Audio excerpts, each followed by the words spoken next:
First, let us pay homage to the lineage gurus, homage to the Venerable Monk Liao-Ming,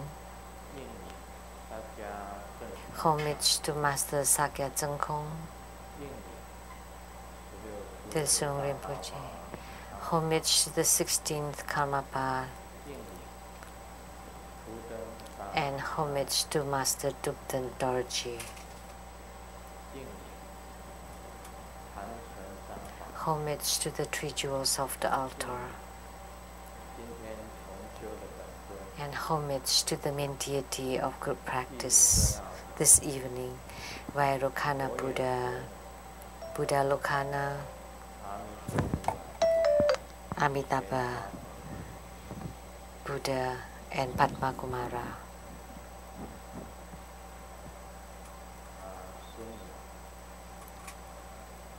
Simu,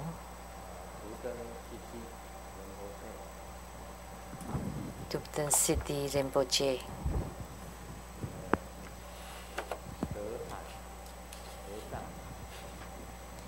and the Venerable Monk De Hai, all Dharma masters, Dharma educators, Dharma teachers, Dharma lecturers, Dharma assistants, temple directors, and all disciples present here and over the internet, and our special guest today, the wife of Secretary General Liao of the North American Coordination Council of the Republic of Taiwan, Dharma Sister Judy.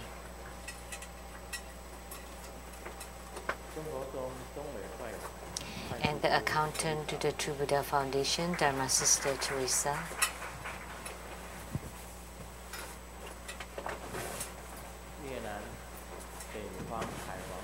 And from Vietnam, the northern city of Hai Phong, the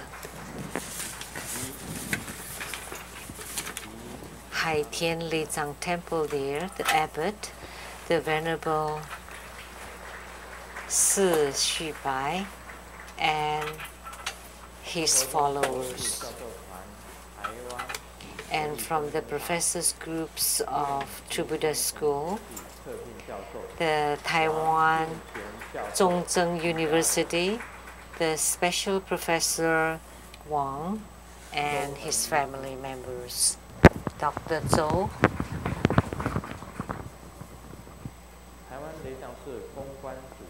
and the PR director of Taiwan Lizang Temple, Dharma Brother Fermi Wang, Dr. Ryan Zhuang,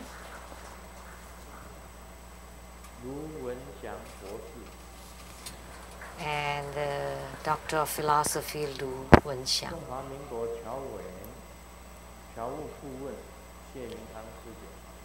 and the advisor to the overseas Chinese, Miss Winnie Xie.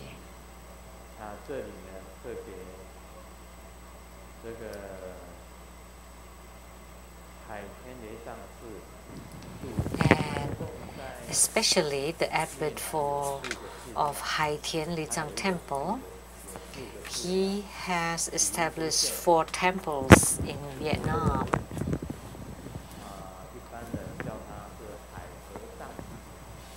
We refer to him as Hai, the Venerable Hai, and his name is The Hai, so we refer to him as the Venerable Hai, Reverend Hai. And the ordained name is Si Xu Bai. And in the upcoming ceremony, he would be ordained to become a tantrika, a tantric practitioner. So he would become an acharya of Tantrayana.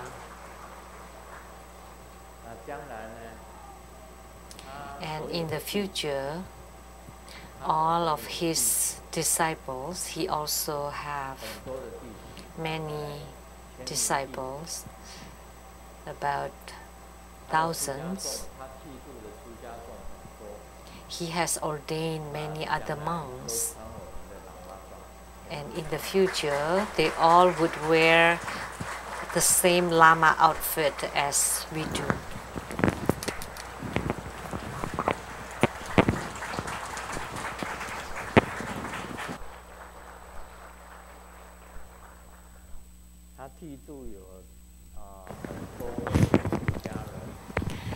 So by his being ordained to become True Buddha School Acharya, all of his disciples would also wear or follow True Buddha School's Lama outfit. And he would be the first Acharya that would transmit True Buddha Tantric Dharma in Vietnam. Thank you for coming.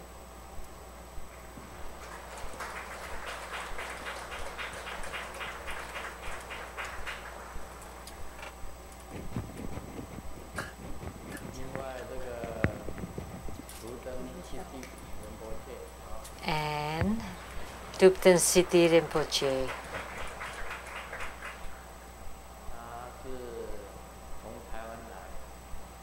He came from Taiwan, and he is manifested an emanation of Siddhigarbha Bodhisattva. That's why his name is Dupten City. And he is from the Dupten school, and his Dharma name is Dupten City, like Siddhigarbha City. And his father, mother, and 2 sisters are also here.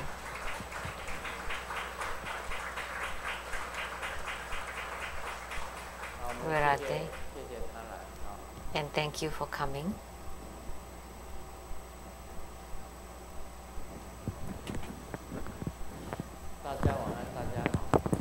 So everyone, good evening. How do you do?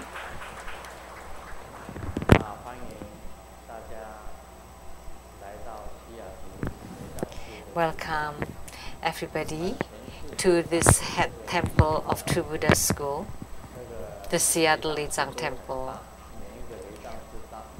And the Lizang temples around the world are huge, but the head temple is small. The head temple is rather small. Why? Because this is the origin. This is the source. And this is the first and foremost temple of True Buddha School. That at that time in United States, in order to build a temple, it's not an easy matter. And we started the Dharma propagation from here all over the world. And now, from now on, in Vietnam too, we would have Lizang Temple. And the Tantric Dharma teaching will be propagated there. And in Thailand too, the place where we say Sawadika, we also have chapters there. And I don't know in Vietnamese. I heard Master Chang Zi speak Vietnamese like this.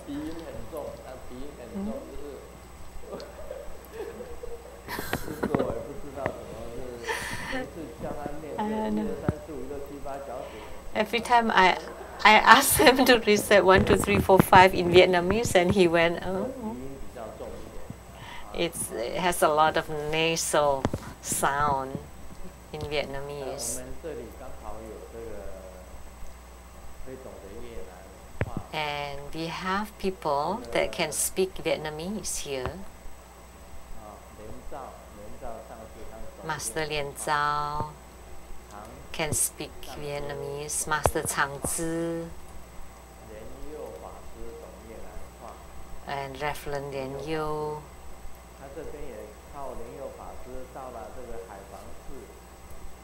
So it was due to Reverend Lien Yu that visited the Hai Tien temple there in Vietnam, and connected with this referent. And also Reverend Lien Wan from Rainbow Temple also speak Vietnamese. Because Hai Phong is in the northern Vietnam, and the language is rather different from the South Vietnam. So, Reverend Lien Wan, are you from northern Vietnam? Yes. Okay, can you speak a few words?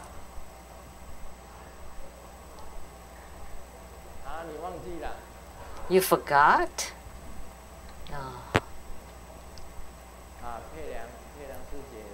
Oh, Dharma Sister Pei Liang too can speak Vietnamese. You're from Vietnam?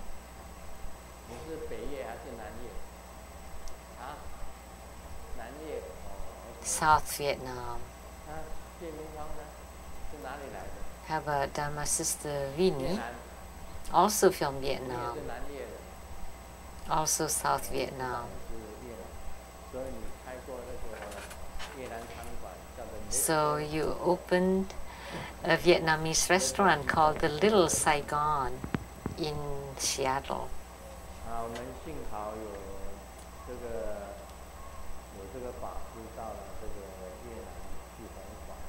So we were lucky to have Reverend Lien Yu went to Vietnam and visited Reverend Shi Bai, and now that he's willing to come here and be ordained to become an acharya, so he could ordain other monks and nuns, and he already had many disciples that he ordained. And then all of his followers from now on would also wear the True Buddha School Lama outfit. And one of his followers can speak English, right? You can speak English.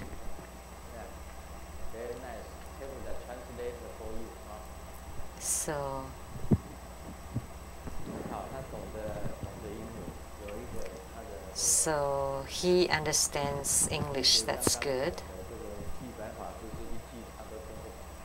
So actually Reverend Shipai did not understand what I was talking about. But in the future, we would like to have our Vajra Acharyas, Vajra Masters, to also go to Vietnam and spread the Buddha Dharma, the true Buddha Tantric Dharma there too, like the practices of the 8 primary deities and all the other practices to be transmitted to the Hai Thien Li Zang Temple in Vietnam. And we hope that they would also publish our translated books in Vietnamese and widely spread the Buddha Tantric Dharma there. So, good evening, how do you do? In Mandarin, in Cantonese?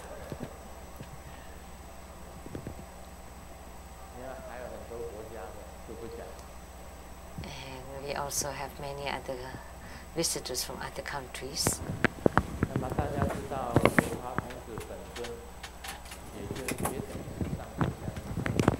So the Padma Kumara practice is the same as the Root Guru Yoga. It's the practice of our lineage Root Guru. We have many physical emanations of the Padma Kumaras. Padma Kumara or the Lotus Youth. And the special professor Wang from Taiwan, his wife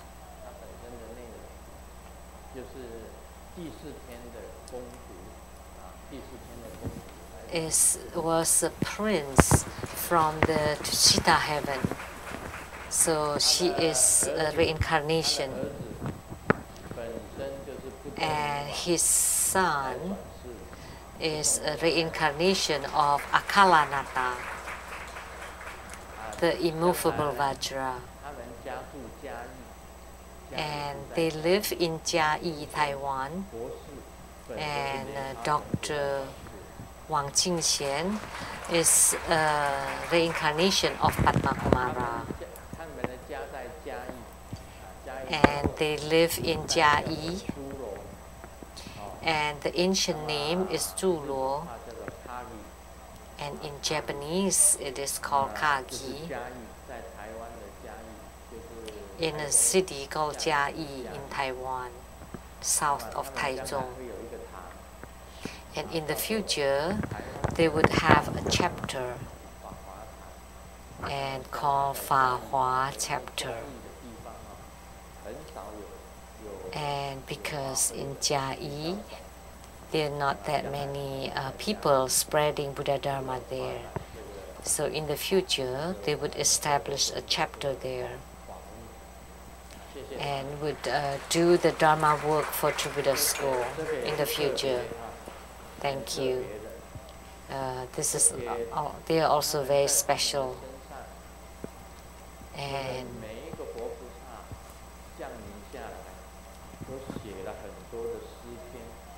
so Buddhas and Bodhisattvas descending upon the world write many poems or verses from the Buddhas of the highest level all the way to the earth gods. They wrote their verses and poems. And this Dr. Wang Jin wrote many books, wrote them down, and it became like a very thick book. And the poems are really beautiful and marvelous.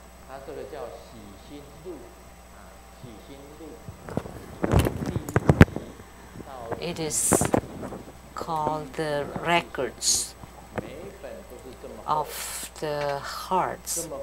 So 1 through 4, very thick, with small writings. So he recorded the words spoken by all the Buddhas and Bodhisattvas that descended. So I hope that in the future, in Jiayi, Taiwan, it would be a place where Tantric Buddha Dharma would flourish.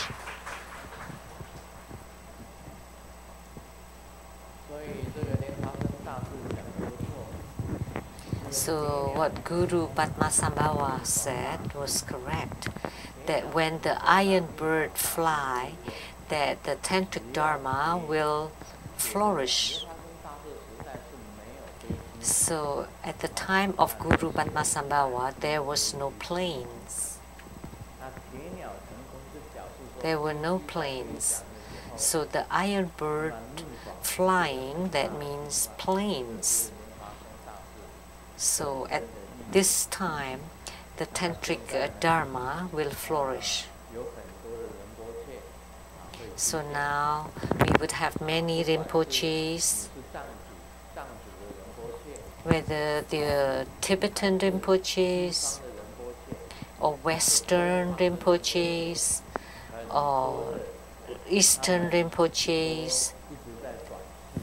There are many of them that's being reincarnated in the world. They could be manifested from the body, speech, or mind. And they would appear in the West, in the East, in the China, in the Han tribes, and also other countries. And this way, the Tantric Dharma will flourish.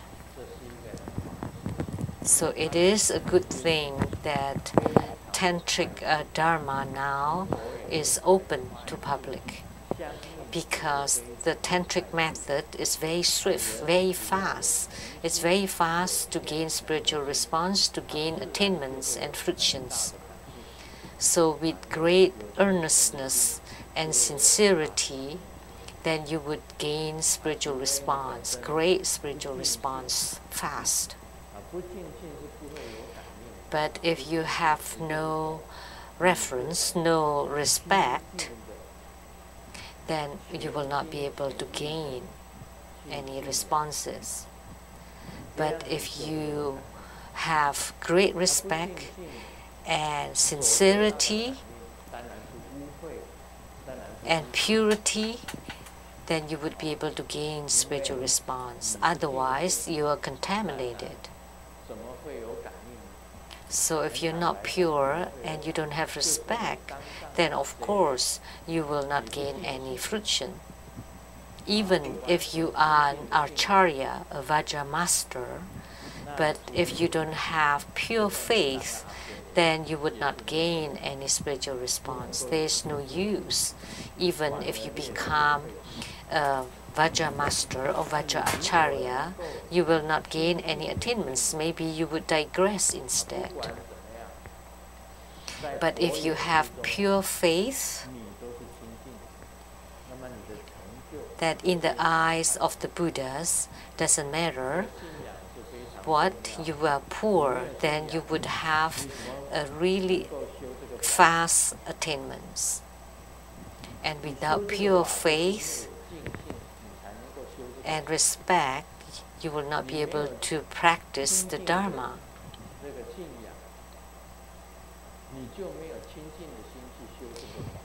If you don't have pure faith, you would not have pure heart to practice the Dharma. Then you will become indolent, become lazy, and then you don't do your practices, then you don't have attainments. But if you are respectful and have faith, then you would do the practice and have attainments.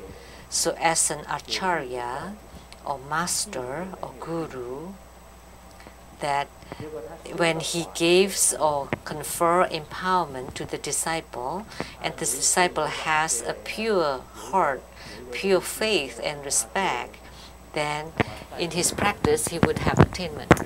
There was a story that an acharya took his disciple to a remote place, and they were about to cross a river.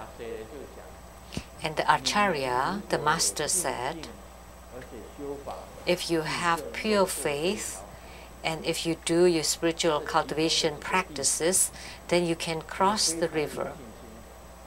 So a few of his disciples have complete faith, and they prayed to the personal deity, to the yidam, and they could cross the river really fast, and they could walk on water. So finally, they all passed. All the disciples crossed the river, and last, only the Vajra Acharya left on the other side of the river, and he thought, oh, all my disciples could cross the river. But he himself did not practice. And he thought, well, my disciple could cross the river. Of course, I can also cross the river. So he walked on the water, and he drowned.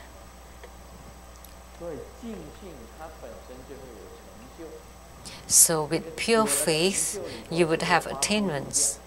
And when you have attainments, then you would have power. This is important. Like next week, the Dharma that I would transmit is the Tara practice for dream guidance. This is very rare, very incredible. So by doing this practice, you would be able to make predictions. Nobody, like Grandmaster, spoke on the year of the horse.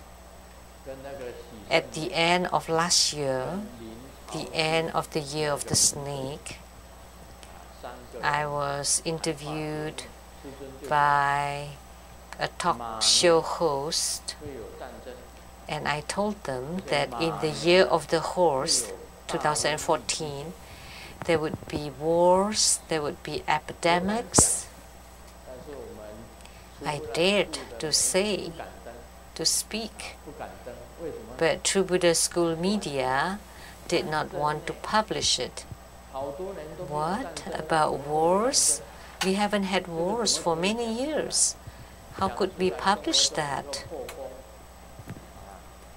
that epidemics, we want to predict that there would be epidemics. We only have minor problems about like the bird's flu and influenzas, just minor, or the mad cow disease.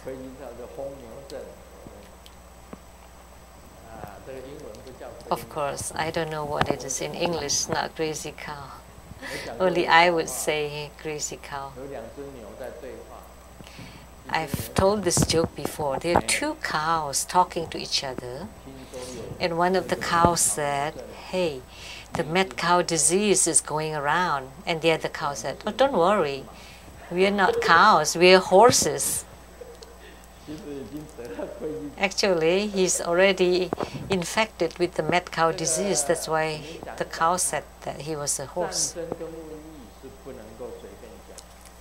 So we should not announce about wars or predict about wars and epidemics. But earthquakes and typhoon, they occur a lot. Or natural disasters are okay. But wars and epidemics are not to be spoken lightly. But this year, we have lots of wars going on here and there. And epidemics, Ebola in Africa, it cannot be controlled. And many countries, Ebola is getting worse.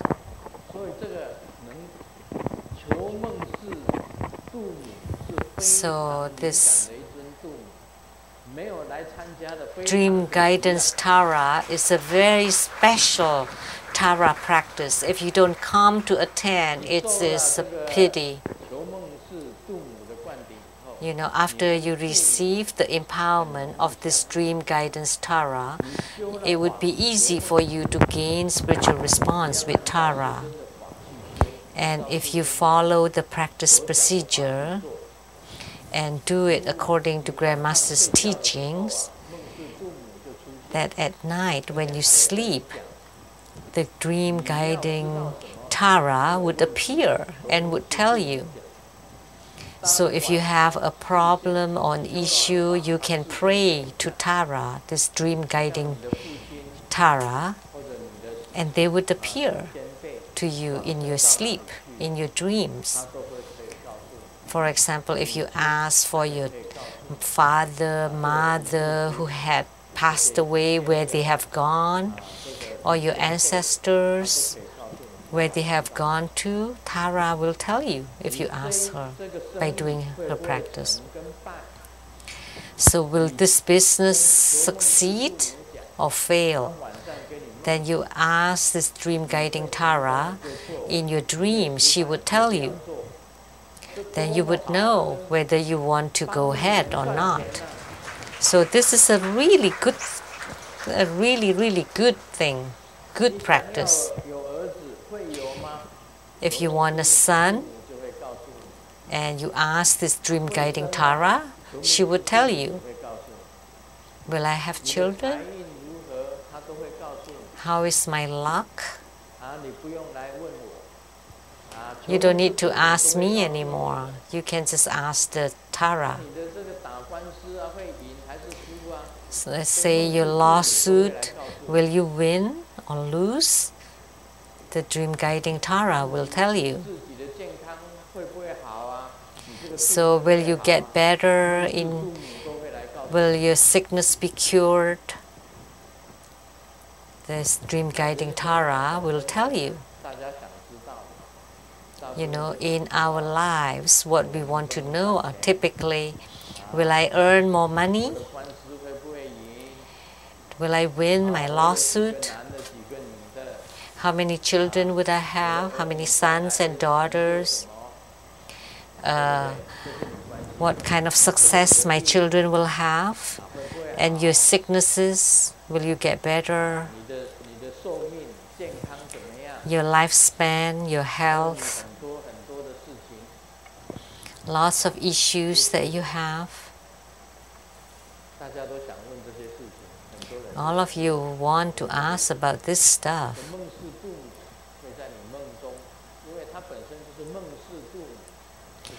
Because this Tara is the Tara to guide you in dreams. So that's why she is called the Dream Guiding Tara. It's a really wonderful Dharma. So, and you still don't come and receive the empowerment? Oh, in the future, I will not give any spiritual consultations anymore. So this is a really good opportunity. Now let's continue on the Great Perfection Dharma.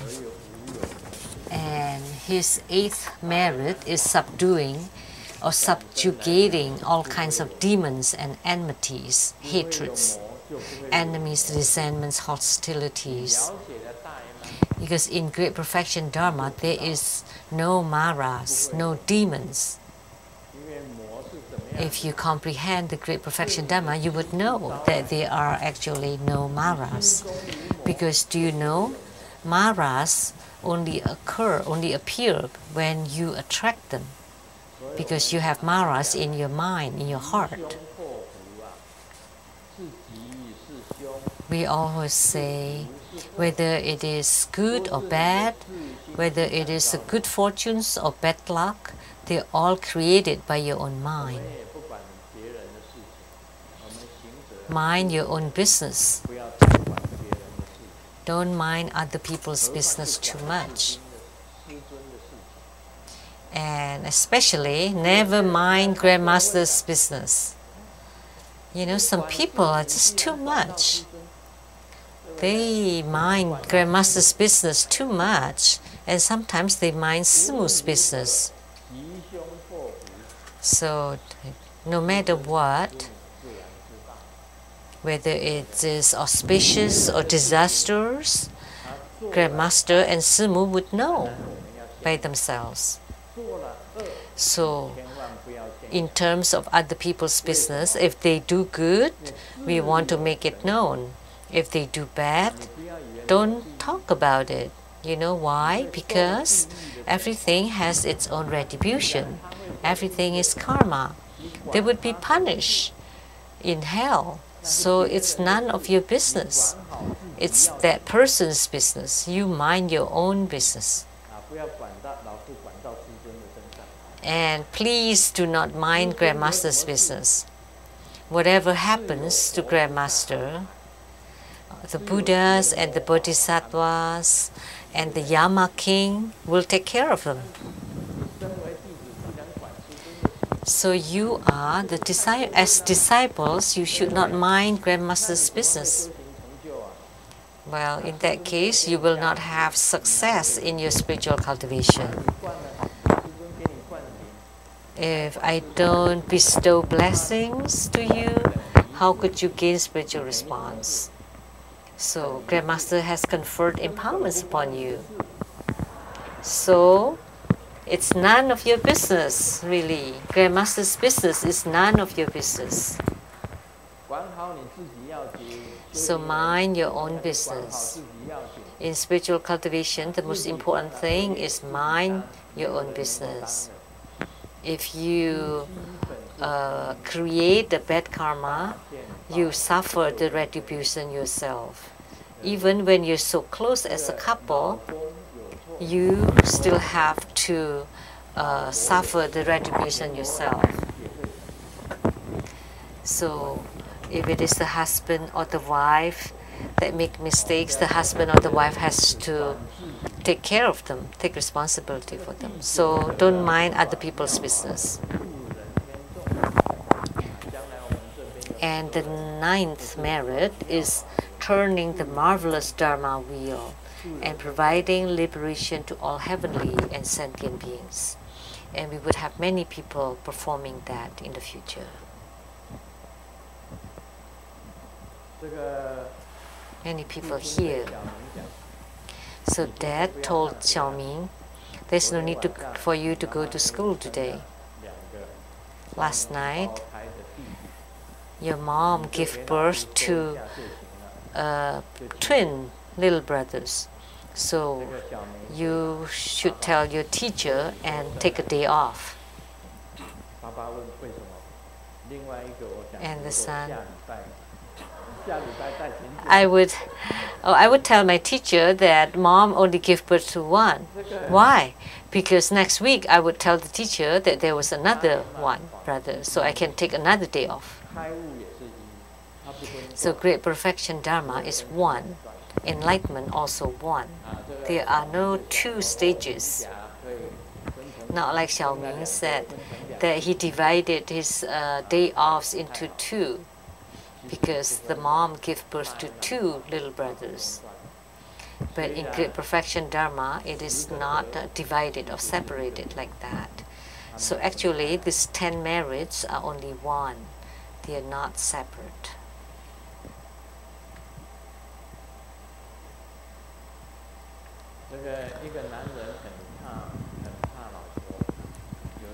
The man is afraid of his wife.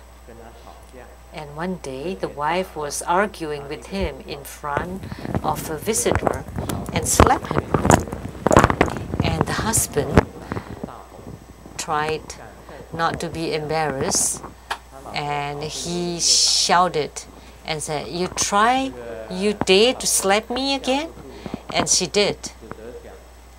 And then the husband said, oh, because you listened to my words, so now I'll let you go. So this joke applied to the great perfection Dharma, it means, so when turning the marvelous Dharma wheel, it is perfect. And in the salvation of heavenly and sentient beings, it is indiscriminate. In the salvation of all beings, we cannot just salvage the good people, because the virtues of the good people will have attainments naturally and go to heavens. We all to provide salvation to the evil or bad people, because all the same, they all have Buddha nature. We treat them completely equally, and there is no discrimination between man and woman either, or between man, good or bad man, or bad people. So in True Buddha School, we don't berate women.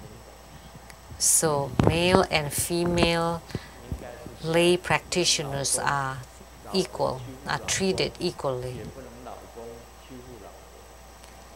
So neither the wife nor the husband should not cheat or mistreat the spouse. The 10th merit, the perfect attainment of the exalted Buddha lands of all directions, or 10 directions. In Buddhism, we always refer to the 10 directions, and 10 meaning all. Why do we say 10 directions? Because they are north, south, east, and west, 4 of them, and then the intermediate directions, together 8, and then up and down, altogether 10 directions, meaning all directions. So in Chinese, the 10 directions represent the whole universe. So 10 directions meaning the whole universe. That's all the spatial dimension. And 3 times refer to the time dimension. So the past, present, and future. In speaking English, we would need all these tenses. So in English, there are 3 tenses of the past, future, and present and future.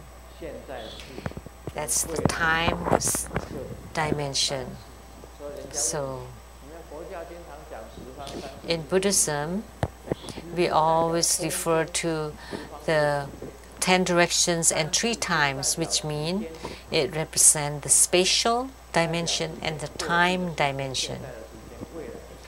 So time of the past, time of the present, time of the future. So meaning all Buddha lands are very dignified, very perfect. So that's how it is in the Great Perfection Dharma. The husband told the wife, why did God create woman to be beautiful and stupid? And the wife said, well, God created woman to be beautiful so that man love us. And God created woman to be stupid so that we can love man. So actually, it is equal between man and woman. In Buddha lands, there is no differentiations between man and woman. Actually, Kuan Yin Bodhisattva was also a man. And he only appears as a female form to show compassion. Actually, the original Siddhigarbha Bodhisattva, when she was in the Saha world, she appeared as a female form, in female form. There were several previous lives of Siddhigarbha Bodhisattva in female form. That's why Thupten Siddhi Rinpoche look very graceful and fine. That his skin is smooth and fair.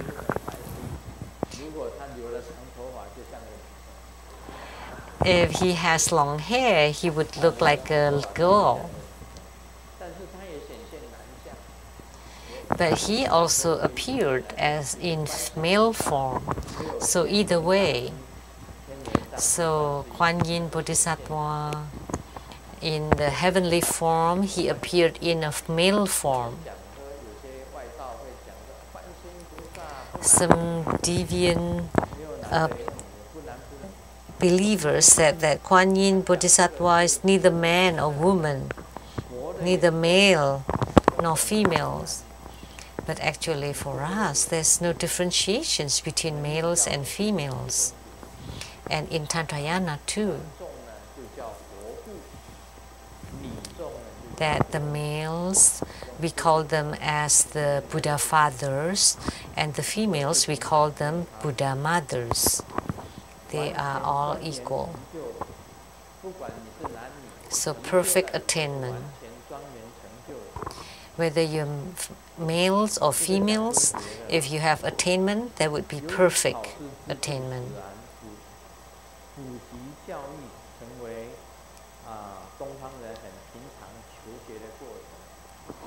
So, in the Eastern countries, we have lots of tutorials, lessons, the private lessons, to better themselves in exams. And the first person that opened this tutorial private lessons was Confucius. And many of his followers attained sagehood, about 72 of them. So he had this tutorial lesson.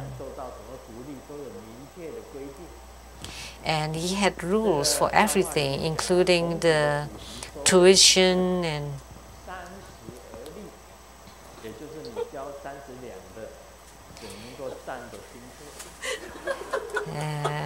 yeah, this is also play of words in Chinese. If you pay 30 taels, then you take the lesson standing.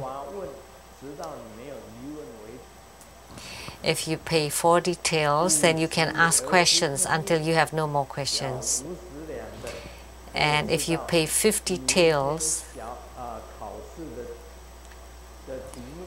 then you would get the topics or the exam questions.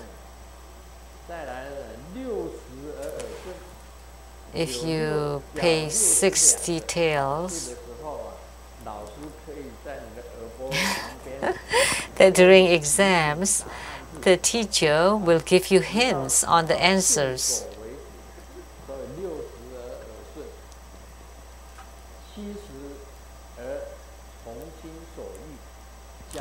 And if you pay 70 taels, there's an idiom associated with every one of this. Yeah, you will graduate whether you come or not, whether you sit or lying down taking the exams. These are all jokes, of course. But this is about differentiation or discrimination. But as a Buddhist, we should not have this discrimination or differentiation.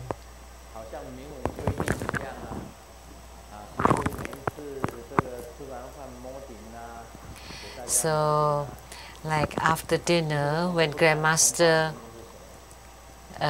giving blessings on the heads, Grandmaster never checked how much money in the red envelopes. I would do them all the same and treat everyone equally.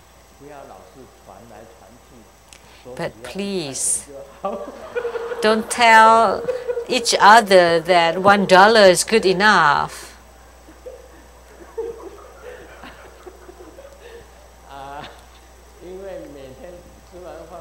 Because the blessings after meals, it becomes a habit now. They change a $10 bill for 10 $1 bill because they want to get the blessing every day, and then instead you just give $1 bill in the red envelope as a gift, but you need sincerity to pray for the blessing and what you need. Of course, we are not setting a price, but you don't want to take it so lightly. You want to take it for granted. You don't want to tell each other, oh, just $1. So I'm asking you, can you see a doctor for $1? No, right? So be considerate. But it is okay if you don't have money. You can just give an empty red envelope. If you don't have money, you don't have to give any money. Grandmaster would give you blessing all the same.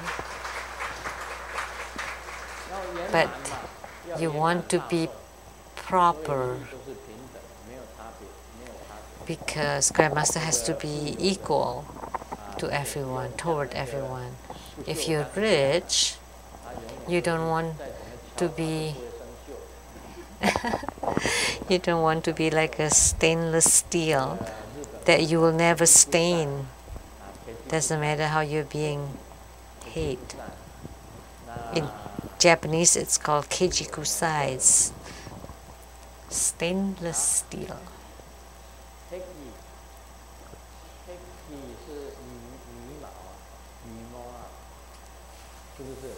Yeah.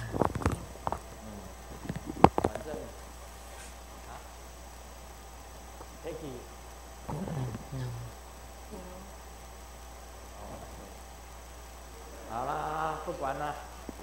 Well, whatever.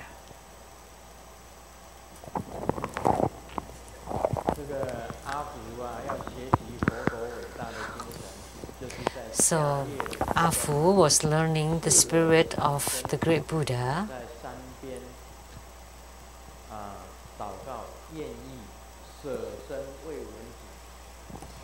So he was standing on a cliff and prayed, and he wanted to forsake his body to feed the mosquitoes. So Kuan Yin Bodhisattva was trying to test him and transform herself to become a tiger. When Afu saw the tiger was running and shouting and said, "Oh, but you are too big for me." So when Sakyamuni Buddha was cultivating in his past life in the icy mountain, he did sacrifice his body to feed the tiger. And he also feed the mosquitoes, and he forsake his body to the tiger. So he did not discriminate the tiger against the mosquitoes. Whether they're big or small, he treat them equally.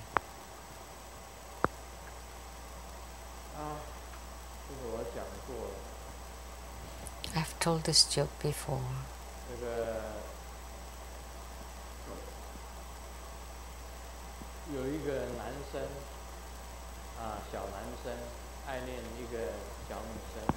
So a young boy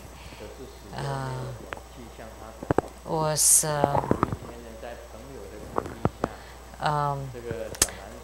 falling for a little girl, one-sided,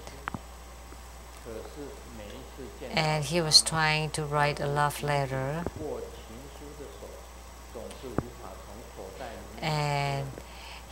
but every time he saw her, he could not give the letter to her, so he missed lots of chances. And finally, the love letter was all wrinkled.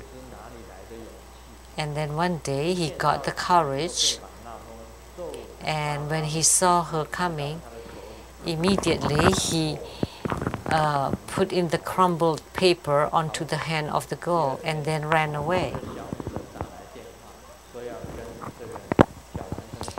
And then the young girl called him and said, okay, she wanted to meet with him.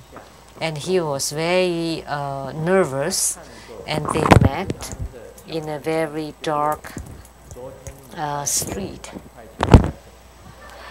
And then she asked him quietly, why did you give me $100 yesterday? So when you panic, then you would make mistake. So as the spiritual cultivators, we want to be calm and stable. So one statement is very important, that we want to be very natural and very calm.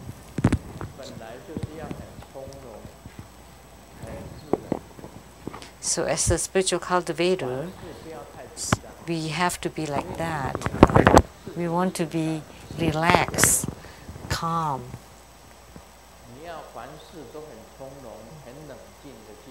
And anything that you want to deal with, you want to be calm and relaxed and natural. So it doesn't matter what you do, you want to be like that. So that should be how spiritual cultivators are. Just always take things easy. So as a tantric cultivators, we should not have any fears at all, or we should not have any running thoughts or improper thoughts. So we need to learn to be like this, that you're very dignified, you're very calm, very natural. So if you're happy, you shouldn't be elated, or if you're sad, you shouldn't be grieving too much. If you're too happy or too elated, then you become anxious. Or if you're too sad, then you would be depressed. So as the spiritual cultivators, we want to walk the middle path. And we should just be very natural and very leisurely. And you're a cultivator, there's no need to be nervous or anxious or hurried. That in Great Perfection Dharma, you would learn that you have no fear and no topsy-turvy thinking. Is it not 50 minutes yet? Really? I've talked for so long. and I'm sweating. I want to look very calm, otherwise I would sweat.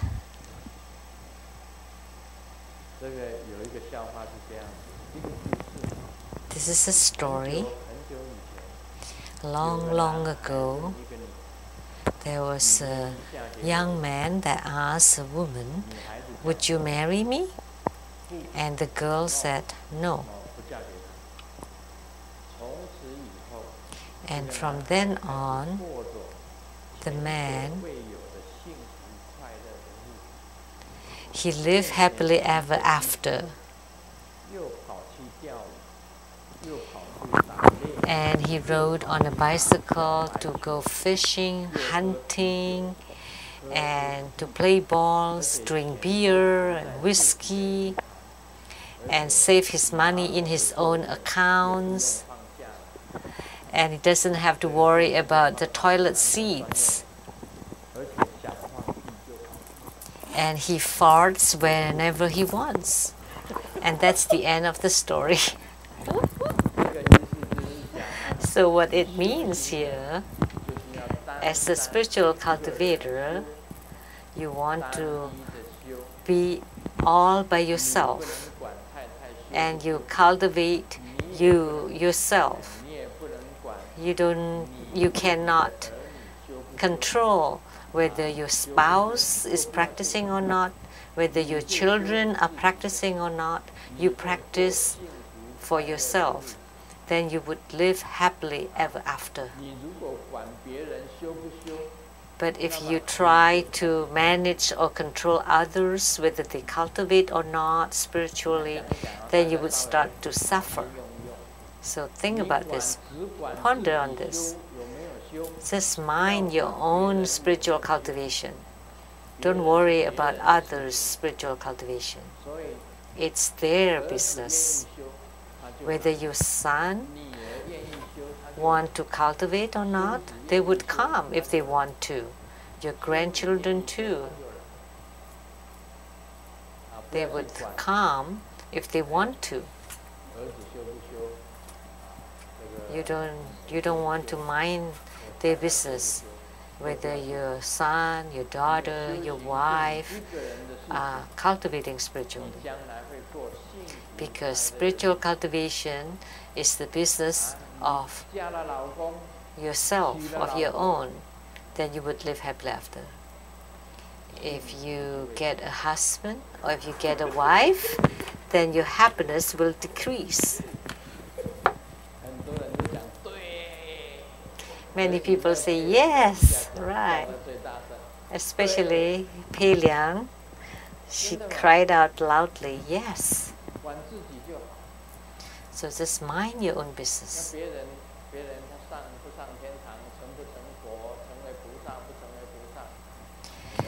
So for other people, whether they go to heavens or not, whether they become bodhisattvas or not, there's nothing we could do. We just provide the influence, provide the ways, and it is up to them. So that's why we are very calm and we are very easy. If you're worried every day about your wife, whether she's cultivating or not, or the other way around, no, you don't want to worry about that, because we live our own life. If you get married, you have a wife, or you have a husband, you would have lots of problems and issues. See, even the toilet seat for men, it would be lifted up. For a wife, would ask, why don't you put the toilet seat down? Then there would be an argument. And when dating, you don't dare to fart, then you would hold it as best you can. But after you get married, it's like continuing cannons. But I heard there's a benefit because by inhaling the fart, you would be able to avoid cancers. So if the wife keeps farting, then you would thank her, or vice versa. That I don't know where they get it from. That some researchers from England said that. In the time of dinosaurs,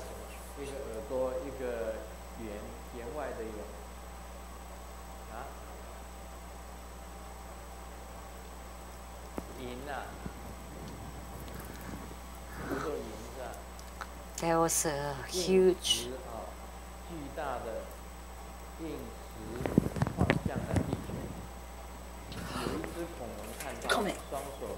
comet hitting the Earth, and the dinosaur was not moving at all. And the other dinosaur said, "Why? Come on, run!" And the other dinosaur just holding his palms together and said, "Oh, this is a huge shooting star. I want to make a wish."